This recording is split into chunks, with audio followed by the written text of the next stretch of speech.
everyone. My name is Katasha, and I am here to share my journey. What journey? The jump. I have decided, as of January 15th, I quit my job and decided to jump into what it is that I feel I'm purposed to do. It wasn't an easy jump, and part of me making this video series, vlog, docu-series, whatever you want to call it, is to empower and encourage others that they can do the same. Years ago, my best friend came to me and said, you know what, Katasha, you really need to start documenting these things that you're following, the things that you're passionate about and that you're doing. People need to know about it. It wasn't until, honestly, another friend came to me, not as close, but someone I went to school with, still very cool with, came to me and said, what you're doing is really inspiring, and I think that you could motivate a lot of people to honestly do the same thing. And it wasn't until they said that I was like, you know what, I should, why not share back with people what it is that I'm doing if it can help one person. I'm reminded of a video from Steve Harvey. A lot of you probably have seen it already, but Steve Harvey was talking to his Family Feud audience about this jump thing, about taking risk, encountering struggles to get where it is that you want to go, to do what it is that you want to do. And I wholeheartedly believe that message. You cannot just exist in this life. You have got to try to live. If you are waking up thinking that there's got to be more to your life than it is, man, believe that it is. Believe in your heart of hearts that it is. But to get to that life, you're going to have to jump. Very moving, very inspiring. But what I think happens is that people see that and they don't believe it because maybe of who's delivering the message. He's too high up, or, too much of a celebrity or mecca for that to be believable for little old me. That's part of the reason why I decided to do this. I'm a very regular, normal person. I don't come from a wealthy family. I don't have money like that.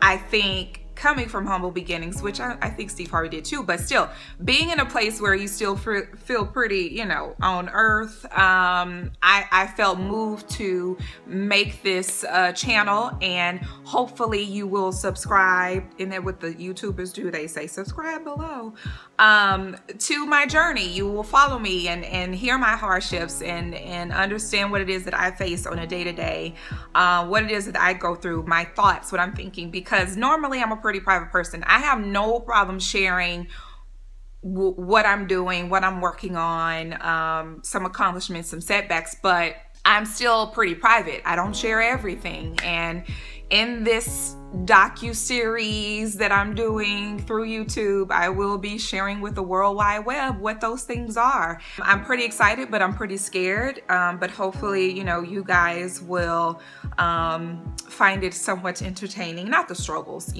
but my witty personality, of course.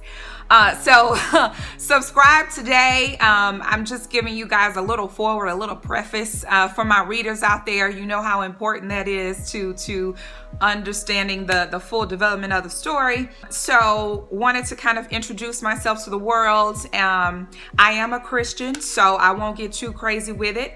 I had to say that because I think a lot of people feel that just because you associate yourself with a religion, that means you're some perfect being. It removes any earthly, worldly, human elements from you. And no, that's not the case. Although I strive to be perfect like Jesus Christ, hallelujah, I'm very much far from it, and very, very human. And I may say some things that I probably shouldn't say.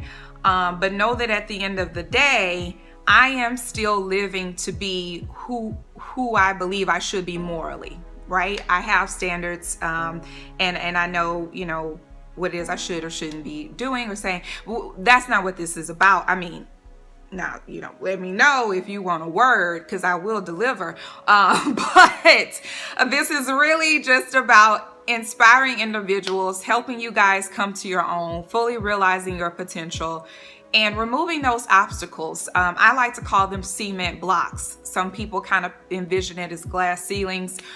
Whatever your term is for that, I want to empower you to just remove it. Lift that stuff off. I think a lot of us, if we think back to maybe a year ago or 5 years ago, there's a lot we could have accomplished looking back on it now if we would have mentally gotten rid of those blocks. And a lot of times that's all it is. I mean, you may encounter financial struggles, or family issues, health concerns. All of that could certainly be obstacles, and those cement blocks that can disturb your creative juices and the things you want to accomplish. But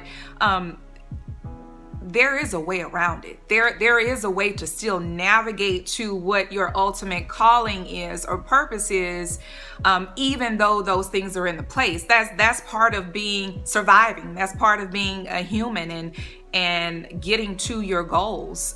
Those things are probably intentionally put there for you to overcome it so that you could share and say, this is what I was able to do, right? So that's hopefully what you'll see in my following. I am pressing toward the mark to be an interior designer. Some people may think that's real maybe not that high of a goal, but for me it is. And for me, it has been a struggle. And there were a lot of things that I had to really consider and think about in pursuit of it. And I'm here now. I'm in Houston, Texas, ready, willing, and able to do whatever it takes. And you'll understand, a bit more about that in episodes to come. So stay tuned. I am very excited to share this with you, and I hope that you'll subscribe and think the same. Share back with me. Leave feedback. Leave comments. Let me know your opinions. Let me know your thoughts and perspectives. Okay? Toodles. Bye.